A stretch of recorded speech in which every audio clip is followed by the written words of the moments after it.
कि मुझे पहली बार में इसने कहा लेटे रहो, मैं तब तक दूसरे पेशेंट देखता हूँ। मुझे लेटाकर 2 पेशेंट्स को और बुलाया, उनको चेक किया, फिर उसके बाद उनको भेजा और मेरे साथ हर तरह का गलत टच करता रहा।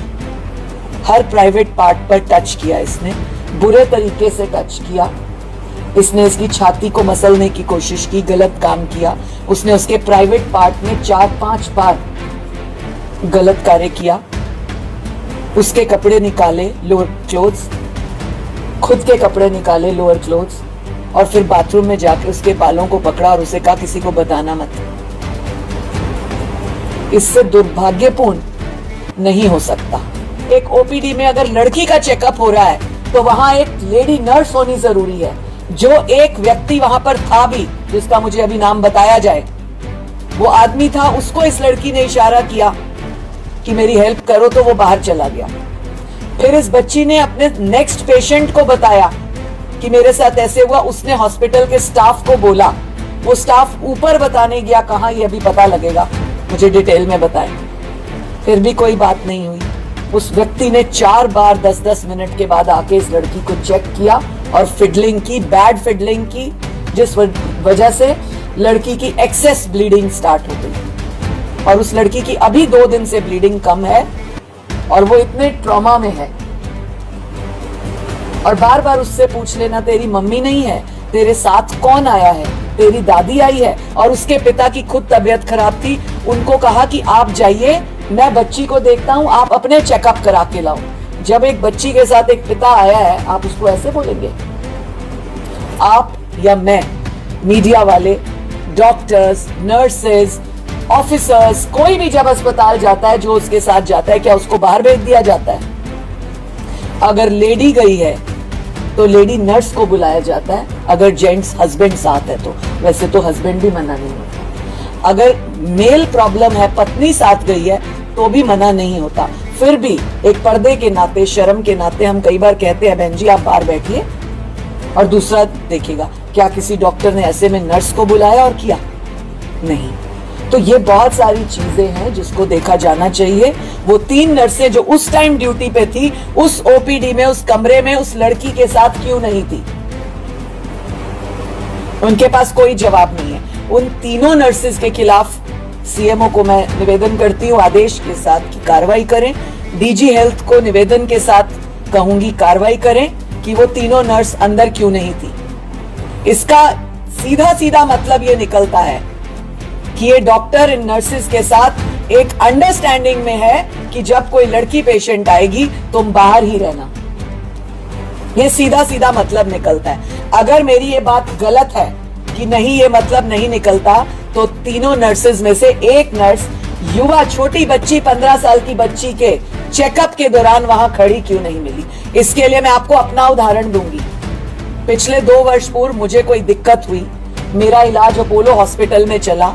मेरे को एक मेल डॉक्टर चेकिंग करने आते थे, जिनके साथ एक सीनियर लेडी डॉक्टर भी थी।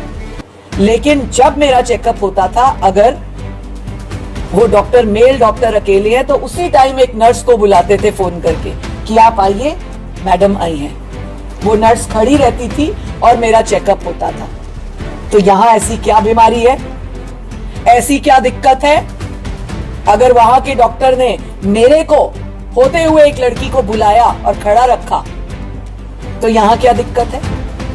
मैम, कैथल में भी पुराना रिकॉर्ड रहा है। बिल्कुल ठीक बात है, कैथल का रिकॉर्ड रहा।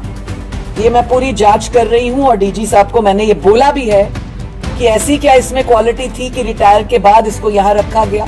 कभी डॉक्टर्स की कमी होती है तो हम और जगह से ढूंढते हैं, एक्स्ट्रा टाइम में ढूंढते हैं। उस डॉक्टर का जो 2 साल ऑलरेडी सजा काट के आया हो या जिसके ऊपर इस तरह के घिनौने अपराध की बात लगी हो, उसी को रखना क्या जरूरी था?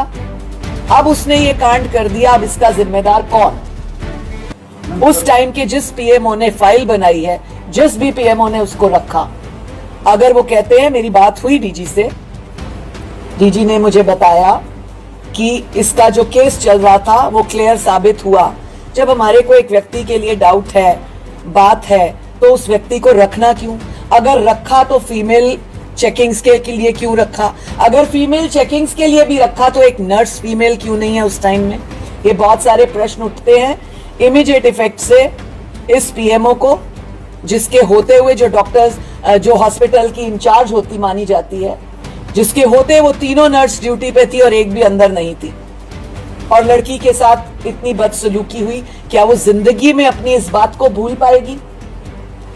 हम सिक्योरिटी के नाते आज भी उसके पास कोई पुलिस वुमेन नहीं है और अनसेफ है, वो प्राइवेट सिक्योरिटी है हॉस्पिटल की। मैंने बच्ची से बात की और मैंने उसके पिता और बुआ मुझे आज मिले, मैंने उनसे बात की। वो यही कह रहे हैं कि जब तक बच्ची पूरी तरह ठीक नहीं होती वो यहाँ रखी जाए। बच्ची से मैंने जब हालचाल पूछा तो उसने कहा मुझे अभी भी जब मैं बेड से नीचे उतरती हूँ तो थोड़े चक्कर आते हैं। जाहिर सी बात है उसे वीकनेस भी होगी और उसे ट्रॉमा भी होगा। तो मैंने ये सीएमओ से बात की है कि उस लड़की को अनदर 4 to 5 डेज यहाँ रखा जाए। हालांकि 2 लेडी डॉक्टर्स ने मुझे बताया कि अब उसका बीपी और बाकी जो नॉर्मल चेकअप्स होते हैं वो सारे गुड हैं, परंतु उसकी काउंसलिंग के लिए उसको हम 2-3 दिन और रखना चाहते हैं। 5 डेज का मैं रिकमेंड करूंगी कि उसको अनदर 5 डेज रखे जाए। आज संडे है, फ्राइडे तक उसको रखा जाए। उसके बाद मैंने पिता को पूछा कि उसके बाद इसे कहाँ ले जाओगे, तो उनका ये कहना है हमारे पास अभी कोई ऐसी जगह नहीं है जहाँ मैं अपनी बेटी के साथ रह सकूं।